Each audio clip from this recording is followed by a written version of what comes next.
Hello dear students, critical problem series चल रही थी अपनी, जिसमें आज अपन प्रोजेक्टाइल मोशन स्टार्ट कर रहे हैं। उसका फर्स्ट क्वेश्चन देखते हैं अपन। At two different angles where range is same, time of flight is t1 and t2 and maximum height is h1 and h2, then prove that r equals to g t1 t2 by 2 and r equals to 4 root of h1 into h2।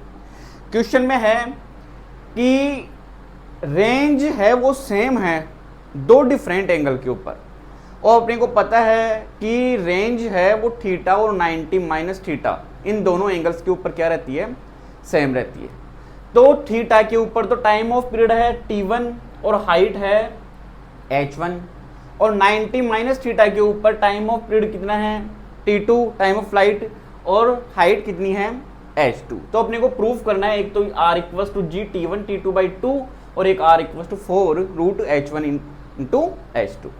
तो देखिए, सबसे पहले अपने को ये पता है कि एक तो एंगल होता है थीटा और एक 90 माइनस थीटा, इन दोनों पे रेंज क्या आती है, सेम आती है।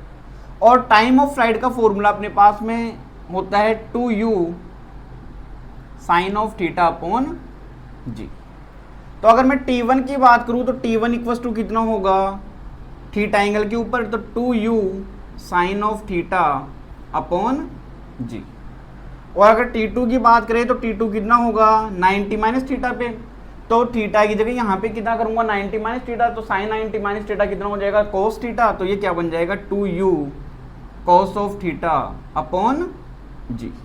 अब जो प्रूफ करवा रहा है उसके अंदर टाइम ऑफ फ्लाइट है, ठीक है, दोनों मल्टीप्लाई में है, तो मैं इन दोनों को मल्टीप्लाई कर देता हूँ t1 इंटू t2। तो ये अपने पास में निकल के आ जाएगा 2u sine theta upon g 2u cos of theta upon g.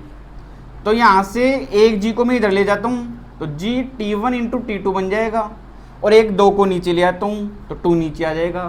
तो यहाँ से u इंटू यू तो कितना हो जाएगा u स्क्वायर, एक 2 बच गया यहाँ पे, तो इसको लिख लिया मैंने इस तरीके से, ये sine theta into cos theta upon क्या बच गया यहाँ से ये जी।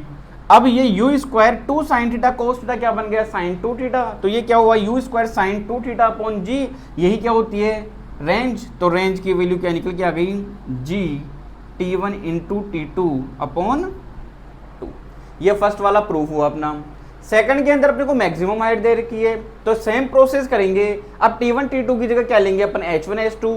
तो अपने को पता है हाइट का फॉर्मूला क्या होता है, h equals to u square sine square theta upon 2g। तो ये मैं थीटा एंगल के ऊपर ले लेता हूँ।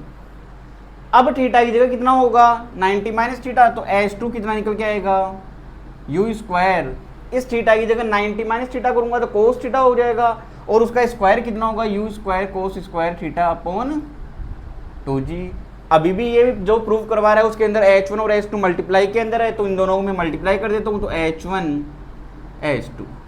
अब देखो यहाँ से यू स्क्वायर को एक बार लिख लेता हूँ मैं, साइन थीटा को भी एक बार लिख लेता हूँ, कोस थीटा को भी एक बार लिख लेता हूँ, नीचे कितना लगा देता हूँ 2g। अब ये दोनों क्या है यहाँ पे स्क्वायर हो रहे थे मल्टीप्लाई करने पे, अब इनके ऊपर एक साथ स्क्वायर लगा देता हूँ, और यहाँ पे अंदर 2 से मल्टीप्लाई कर देता हूँ, 2 से डिवाइड कर देता हूँ मैं। तो ये क्या बन गया अब साइन 2 थीटा, तो ये u square sine 2 theta upon g क्या बना यहाँ पे रेंज। तो ये क्या बना यहाँ से r/4 का होल स्क्वायर। तो r/4 की वैल्यू क्या निकल के आ जाएगी अपने पास में root of h1 into h2।